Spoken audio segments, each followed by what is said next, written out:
c'est-à-dire que c'est un mortier dans lequel il y a bien sûr du sable et de la chaux, et on jette des grosses pierres. Donc c'est-à-dire que le béton d'aujourd'hui, c'est un peu le même système, à part que l'on va mélanger tout avant de le mettre. Mais c'est solide, ça date de cette époque et c'est mystère.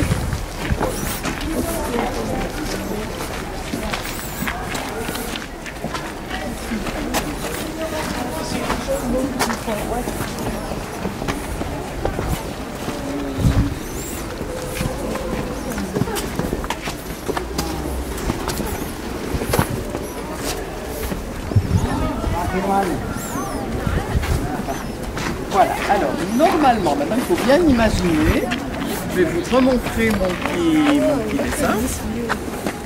Donc il faut bien imaginer que tout autour, vous avez les gradins. Alors pourquoi c'est dans cet état-là? Il n'est pas si mal, mais quand même. Là, ça a été carrément cassé parce qu'au XVIIe siècle et puis même au XIXe siècle, les beys de Tunis avaient peur que les gens se cachent ici dedans parce qu'ils n'étaient pas contents de devoir payer des impôts. Vous voyez, ça n'a jamais changé. Hein, donc pour être sûr qu'ils ne se cachent pas, ils ont, avec des canons, détruit toute cette partie-là. Mais il y a une deuxième chose. Il y avait une légende,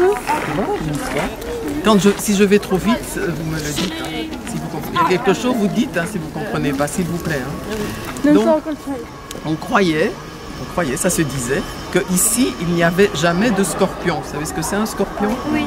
Bon. Donc, les gens de El Djem, ils ont chacun pris une pierre, au moins une pierre de l'amphithéâtre, en disant, si j'ai une pierre comme ça chez moi, j'aurai pas de scorpion. Mais du coup, ils ont quasiment détruit tout. D'accord?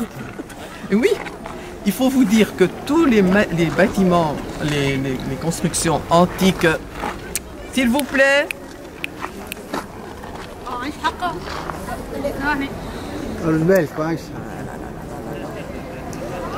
C'est une vérité ça, les pierres, ou c'est une légende? Non, c'est une légende, mais seulement... Non, qu'ils ont pris les pierres, c'est la vérité. Ah d'accord. Parce qu'ils croyaient vraiment, mais évidemment, c'est pas une pierre comme ça qui va... Mais enfin, bon, voilà. Donc, ils croyaient dans une légende. Voilà. Ça, je voulais savoir, c'est une par des légende, choses. mais à l'époque, c'était quelque chose qu'on croyait vrai. Vous voulez qu'on aille au soleil? Il fera plus chaud, parce que je vois que vous avez vraiment... D'habitude, je cherche l'ombre quand j'ai des groupes.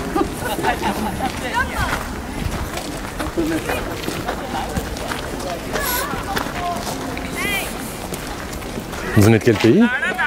Voilà, Tunisie. Nous. Voilà, Tunisie, d'accord. Vous venez de quel pays? Je suis né à l'étranger, en Belgique, mais je suis tunisien. Tunisien. Voilà. Enchanté. Tuniso-belge. Voilà. Donc, j'en étais là. Oui, dans le temps, donc jusqu'à, très généreuse, 80 ans à peu près, on considérait que tous les sites antiques comme ça, bon, ils appartenaient à tout le monde. Donc les gens du village, ils prenaient des pierres, ils prenaient une colonne pour mettre dans leur maison. Et personne ne disait rien, c'était normal. Bon, maintenant, c'est strictement interdit. Mais ça explique que beaucoup de monuments sont abîmés. D'ailleurs, et il y a des récupérations, la mosquée de Kérouan. Vous m'avez pris la parole. Si vous avez déjà été voir la mosquée de Kérouan, la grande mosquée. Bon, mais ça vaut la peine. C'est le plus grand musée de chapiteaux du monde. Du monde, hein. Avec des colonnes extraordinaires qui viennent de Sousse, qui viennent d'ici, qui viennent d'un peu partout. Voilà. Parce qu'à l'époque, c'était normal. Maintenant, heureusement, c'est plus normal. D'accord? Bon, alors ici, derrière nous, là, vous avez les gradins. Donc il faut imaginer que c'était comme ça partout. D'accord? Donc vous voyez qu'il y a un mur, ce mur fait 3 mètres. Et au-dessus du mur, on mettait des grilles métalliques. Pourquoi? Parce que ici, il se passait des choses que je vais vous raconter après, qui pouvaient faire peur. Donc, les premiers rangs, on va reculer un tout petit peu, vous allez voir comme ici. Donc ça, c'est l'emplacement des gradins de exact. Oui. Ça, on utilise aujourd'hui pour le festival qui se passe là. Oui. Donc, c'est des vrais gradins avec du vrai marbre. Et comme vous voyez bien, il y a quelques rangées et puis il y a un parapet. C'est-à-dire il y a une séparation en marbre. Alors, Après, il y a le nouveau des gradins. Après, et là, ça allait jusque tout en haut, les gradins. Regardez encore une fois ici. Voilà, ça allait jusque tout en haut.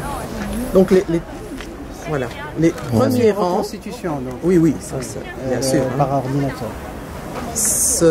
Les premiers, donc c'est ça. Ça, c'était pour les gens importants de la ville, les notables. Bon, ils étaient là parce qu'ils voyaient mieux et aussi on les voyait parce qu'il faut qu'ils soient vus aussi. Bon. Après, c'était les gens les plus riches. Vous voyez, dans cette région-là, dans cette là. Après, c'était les simples citoyens. Et alors, mesdames, malheureusement, tout en haut, c'était les esclaves et les femmes. Même si vous étiez une femme de bonne famille, Toujours en haut, oui. c'était en haut. Aujourd'hui, chez nous, en Europe, c'est comme ça. Les stades de foot, les plus riches, ils payent les tickets, sont devant. Oui. Exactement. Mais les la loges. différence, Ouais. c'est qu'ici, on ne payait pas. Alors, pourquoi? Ni au théâtre, ni à l'amphithéâtre, ni dans les thermes. Les thermes, c'est un peu comme le Ranam aujourd'hui. On ne payait pas. Pourquoi? Parce que c'était des gens, bon, riches évidemment, mais comme je vous ai dit qu'ici, il y en avait plein, puisqu'ils avaient beaucoup d'oliviers, qui voulaient devenir importants en politique. Donc, pour devenir important en politique, il faut se faire aimer du peuple, pour qu'il vote pour vous, pour qu'on dise « Ah, celui-là, il est magnifique, il est très très bien ». Donc, ils offraient le spectacle de l'amphithéâtre, ou ils offraient le spectacle du théâtre, ou ils offraient... Voilà. Mais cependant, malgré que ce soit gratuit, on avait un petit jeton en terre cuite, puisqu'il n'y avait pas de papier, d'accord? Donc un petit jeton en terre cuite avec son rang, si on était important, si on était riche, si on n'était pas riche, etc. Chacun avait. Et on était conduit à sa place et on ne pouvait pas descendre. C'est le système des castes. C'était le système des castes, mais bon, voilà. D'accord? Et donc ça c'est très très très important. Alors maintenant, je vous ai dit que c'était... On va voir encore pour l'architecture. Donc c'était jusque tout en haut. Et tout en haut, tout en haut, tout en haut. Donc maintenant on a le soleil juste dans les yeux. Mais donc tout à fait. Le plus haut, il y a des trous. Pour ça il faut aller en hélicoptère ou avec un drone pour le voir. Vous ne pouvez pas grimper. Il y a des trous dans lesquels on mettait des pieux en bois et on tendait des toiles comme des voiles. Ça s'appelle un velum. Voilà. Voilà ce que c'est. Parce que pour protéger, pour faire de l'ombre quand il y avait beaucoup de soleil. Parce que maintenant, bon, on est content d'avoir du soleil, mais en été, vous savez que c'est... Vous êtes en train de filmer. Ça vous dérange pas si vous le filmez? Mais ça dépend ce que vous en faites après. Non, c'est... Je partage avec mes amis à l'étranger, c'est tout. Donc, pour protéger du soleil, éventuellement s'il pleuvait un petit peu, c'était en lin. Est-ce que vous comprenez le lin? Qu'est-ce que c'est le lin? C'est un tissu? Une plante. Une plante avec laquelle on fait du tissu, des petites fleurs bleues quand c'est dans la nature. Puis après, on fait du tissu, parce que le coton n'existait pas, on ne connaissait pas. Donc, des toiles en lin. Alors, vous voyez que c'est énorme. Donc, à votre avis, réfléchissez bien, quel était le métier qui pouvait manipuler des grandes voiles comme ça? Une bonne question. Ça vous fait penser à quoi? Mais pour naviguer, là, non? Oui, mais laissez trouver les enfants. Alors, oui, je l'ai dit. Donc, dans quel métier on utilise des grandes voiles? Ce sont les marins, c'est pour les bateaux. Donc, près de tous les amphithéâtres, parce que c'est toujours la même chose dans le monde romain, il y avait une caserne pour des marins dont le métier était de manipuler ces voiles. Parce que là, bien, oui. Tu vois, il y a des cordes qui sont tendues. Et alors, ils devaient... Mais c'est très très dur. Parfois, il y a du vent. Bon, aujourd'hui, c'est magnifique, il n'y a pas de vent, il n'y a pas de soleil, c'est super. Mais donc, il y avait qu'eux qui connaissaient la technique. Donc, il y a une caserne, il faut imaginer, il y a une caserne à l'extérieur pour les marins. D'accord? Ils font partie. Parce que, bon, c'était pas tous les samedis qu'il y avait un spectacle. C'était pas tous les mois. C'était parfois, ça durait parfois une semaine, ça durait un jour. C'était au hasard, vous étiez invité, voilà, mais il n'y avait pas un jour spécial. Donc parfois c'était presque très souvent. Donc il fallait des gens qui... Voilà. Ça va? Et ils servaient à quoi les voiles par contre? Eh bien à protéger du soleil. Et à protéger aussi du vent, à protéger éventuellement de la pluie. C'était très solide et très... Voilà. Alors ceci, c'est une maquette, tu vois, une maquette de l'amphithéâtre d'Arles en France. Hein, parce que comme j'ai vu ça, je me suis dit, je vais faire une photo. J'ai même pas remarqué. Moi. Voilà. Bon, maintenant, qu'est-ce qui se passait ici? Ah. Alors, dis-moi. Il y avait des gladiateurs, oui. Oui, mais ça c'est l'après-midi. Alors en fait, le spectacle, qui s'appelle un munus en latin, d'accord, va durer au moins une journée entière. Donc il y a quelque chose qui se passe le matin, il y a quelque chose qui se passe au milieu de la journée, et il y a quelque chose qui se passe l'après-midi. Pas la nuit. Pas la nuit, pourquoi? Il n'y a pas de lumière ou quoi? Parce que les lampes à huile, malgré tout, ne vont pas suffisamment éclairer. Donc, il faut qu'il y ait la lumière du jour. D'accord? Bon, donc maintenant, allez, mets-toi. Tu es quelqu'un de très riche, tu as beaucoup d'oliviers et tu veux faire de la politique. Donc, tu dis, je vais offrir un spectacle à mes concitoyens. Mais il faut l'organiser, ce spectacle. Donc tu dois... Est-ce que vous avez le soleil dans les yeux? Hein, on va faire le contraire. Il faut se mettre comme ça. Oui, se mettre face. Parce que sinon vous êtes là. Donc, toi tout seul, est-ce que tu vas pouvoir... Non. Donc tu dois demander l'aide, c'est à lui que tu vas payer d'ailleurs tout ça, d'un personnage qu'on appelle un laniste. Alors, en latin, lanista, ça veut dire boucher. Boucher, vous savez ce que c'est un boucher qui tue les animaux? Bon, vous allez me dire, vous allez comprendre après. Et ce laniste, il va tout organiser. C'est lui aussi qui dirige l'école des gladiateurs. Parce que les gladiateurs, ce sont des sportifs de haut niveau. Mais voyons d'abord ce qui se passe le matin. Ça vous allez peut-être moins aimer, moi j'aime pas du tout, mais c'est la réalité. Donc, il y avait... la venatio c'est du latin, ça veut dire une chasse organisée. Alors on va aller chercher des animaux dits sauvages, donc des lions, des panthères, des ours, des autruches. Vous savez où on les trouvait? Les lions en Tunisie, il y avait les lions de l'Atlas. Alors, tous les animaux dont je vous parle, tous ceux qu'on trouve maintenant en Afrique centrale plutôt, existait ici, dans les montagnes. Quand vous savez, vous connaissez Aïndram. Avant d'arriver à Aïndram, il y a un village qui s'appelle Babouche. En 1939, on a trouvé encore une panthère là. En 1939. Ouais. Je pensais que le dernier lion en 1923. Oui, mais le lion. Ouais, non, mais ici, à Babouche, une panthère. Oui. Donc ça veut dire que c'est le pauvre survivant, d'accord? Parce que donc les Romains utilisaient énormément d'animaux. Il n'y a pas que le gemme. Il y avait 200, on a compté aujourd'hui. Peut-être qu'un jour on va en découvrir. Pourquoi ils utilisaient les animaux pour du combat? Ben justement, c'est ça que je vais t'expliquer. Mais donc d'abord il faut les chasser. Donc il y a plus de 200 amphithéâtres dans le monde romain. C'est énorme. Et on doit prendre des animaux. Alors comment on va les chasser? Réfléchissez bien. Il va y avoir une chasse organisée ici. Donc il faut des lions, il faut des panthères, il faut tout ce que je vous ai déjà dit. Des ours. Il faut les montrer aux gens. Il faut qu'ils soient beaux. Si tu vas à la chasse avec un arc ou avec un épieu, tu vas le blesser au moins, ou le tuer. Donc comment va-t-on capturer les animaux pour qu'ils soient en bon état? Non, avec un filet.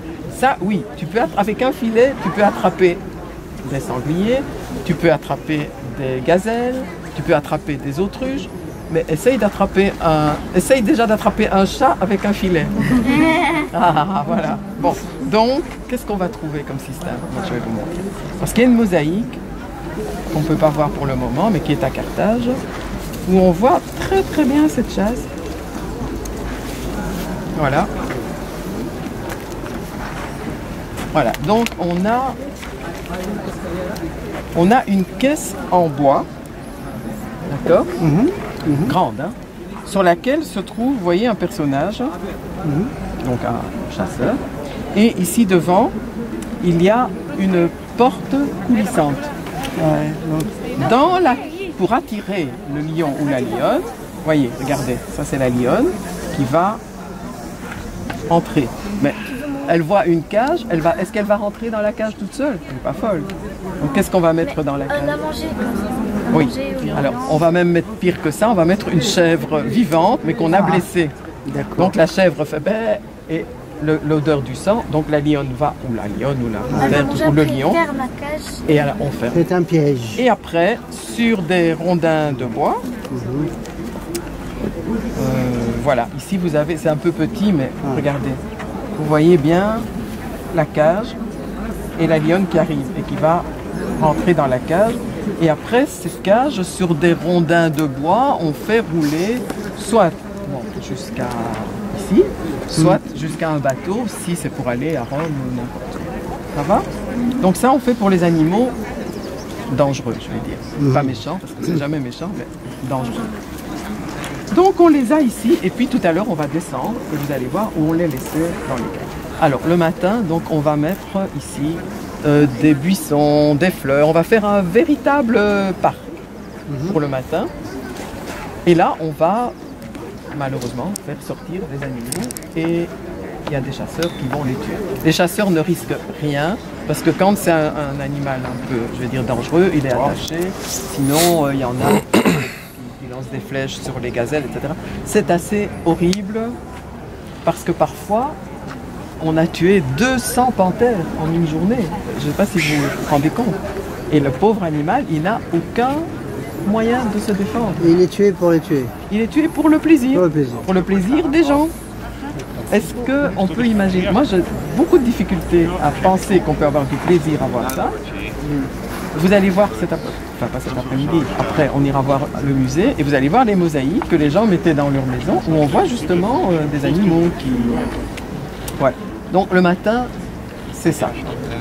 Ça dure toute la matinée et les gens aiment ça. Et puis, vous voyez, je préviens que c'est horrible hein, tout ce que je vous raconte. Après, en milieu de la journée, là, on a ce qu'on appelle... Donc on va enlever tous les animaux morts, etc. On va enlever tous les petits buissons.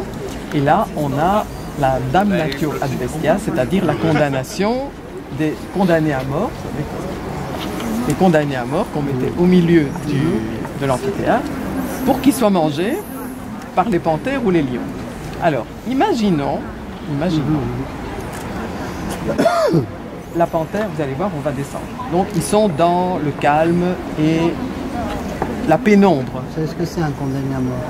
Quelqu'un qui a fait beaucoup, un criminel qui a fait des choses très très graves. Il peut être condamné à mort. Maintenant, on ne le fait plus, enfin, dans certains pays, oui. Maintenant, vous êtes en prison jusqu'à la fin de vos jours si vous avez fait quelque chose de très grave. Là, on les tuait. Et on les tuait pour que ça fasse spectacle. Mais les lions ou les panthères qui sortaient d'en dessous, là, où il faisait calme, où c'était un peu sombre, et qui tout à coup voyaient la lumière, et les gens qui criaient « Vas-y, mange-le » Enfin, ils disaient ça en latin, évidemment. « Vas-y, mange-le, mange-le » Souvent, ils ne voulaient pas, ils rentraient. Ils voulaient rentrer, ils avaient peur. Ils avaient peur de tout ce bruit, de cette lumière. Alors, celui qui devait dresser les animaux, de les piquer pour qu'ils veuillent bien aller les manger. Voilà. Maintenant, c'est arrivé, voilà. Il y a des légendes aussi qui racontent qu'il y a eu des miracles et que des lions s'est couché au pied de la personne, ne voulaient pas. Parce que justement, ils n'ont pas envie. Donc, vous voyez, c'est horrible. Bon. Il n'y en a pas de raison, sauf s'il va... Ben, on l'excite pour qu'il... Voilà. L'après-midi, il y avait aussi quand même quelque chose. La seule chose qui était un petit peu... Si un jour vous allez au musée de Sousse, il y a un joli petit musée. Et là, il y a des mosaïques où on voit qu'il y a des gens des dresseurs d'animaux pour leur faire des tours, notamment avec des sangliers. Donc ça, c'était gentil. Enfin, quelque chose de gentil. Et l'après-midi, c'est Enfin, pendant la condamnation, là, on distribuait de la nourriture parce que ça mettait les gens en appétit. D'accord. L'après-midi, je vous ai dit que c'était horrible, hein.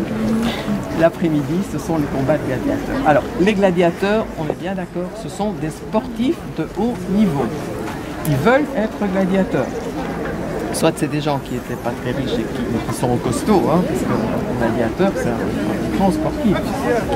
Soit c'était un esclave parce qu'il y a eu une guerre et que les gens sont pris comme prisonniers, et on le choisit parce qu'il est bien, il a des bons muscles. Là, je montre les miens.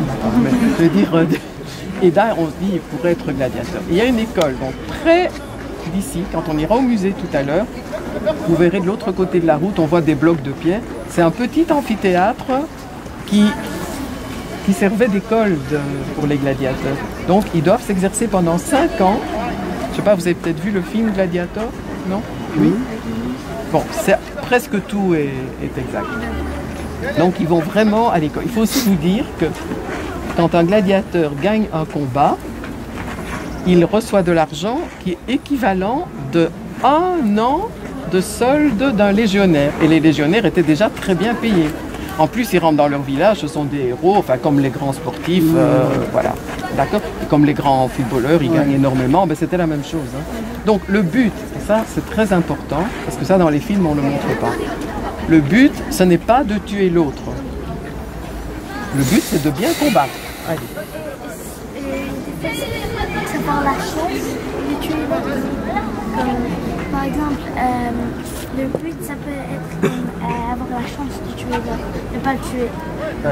De le blesser. Ouais, voilà. Voilà, pas le tuer. Pourquoi pas le tuer? C'est pas parce qu'ils étaient gentils. La preuve, c'est que c'est parce que un sportif de haut niveau, hein, qui a vraiment fait l'école et qui est un grand sportif, si il est tué, ça coûte très très très cher. Le fameux lanista, donc le boucher. Alors c'est pour ça que je reviens. Toi tu as dit, comme dans tous les films, la foule dit il faut le sauver, ou la foule dit, ou l'empereur dit. Alors non, la foule peut dire il faut le tuer, oui, mais c'est pas eux qui vont l'emporter. Le lanista, ils se sont battus, bon, ils se battent avec des épées, avec des poignards, donc ça coupe, ça peut être dangereux. Donc il y en a un, il est tombé, l'autre a gagné, on est d'accord. Hein? Celui qui est par terre, le laniste vient voir. Si c'est une blessure que l'on peut soigner, on l'emmène à l'hôpital, parce qu'il y a aussi un hôpital avec des chirurgiens spécialisés dans les coupures, les fractures, qui se trouvent aussi tout près de l'amphithéâtre. Si c'est très très très grave, qu'il y a par exemple une veine qui est sectionnée, on ne peut rien faire, là on va l'achever. Mais c'est seulement le laniste qui décide, et pas la foule. Mais la foule peut dire ce qu'elle pense, comme dans un match. Dans un match, c'est pas la foule qui décide si c'est telle équipe qui a gagné ou telle autre. Hein. On est bien d'accord? C'est la même chose. Ça va? Vous avez une question là sur les gladiateurs? Alors bien sûr.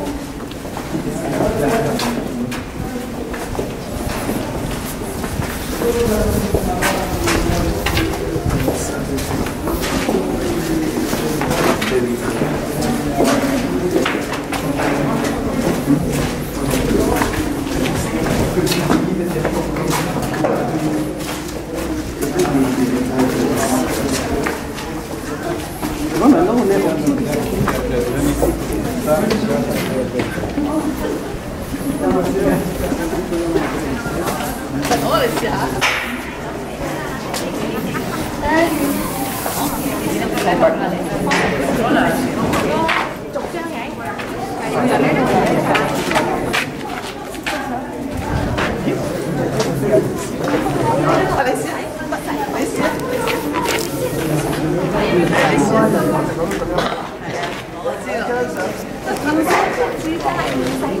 Alors, donc ici on est dans le sous-sol. Donc ici, les spectateurs, jamais quelqu'un d'étranger au personnel, je vais dire, ne pouvait entrer. D'accord? Donc ici, on a sur les côtés des cages. C'est là qu'il y avait les cages pour les animaux. Les animaux, ils doivent, je vous ai dit, ils doivent être beaux, propres. Donc, il y a ici regardez, ici c'est creux, il y avait de l'eau qui coulait ici. Et là, là-bas, il y a un réservoir parce qu'il y a une grande citerne avec l'eau de pluie.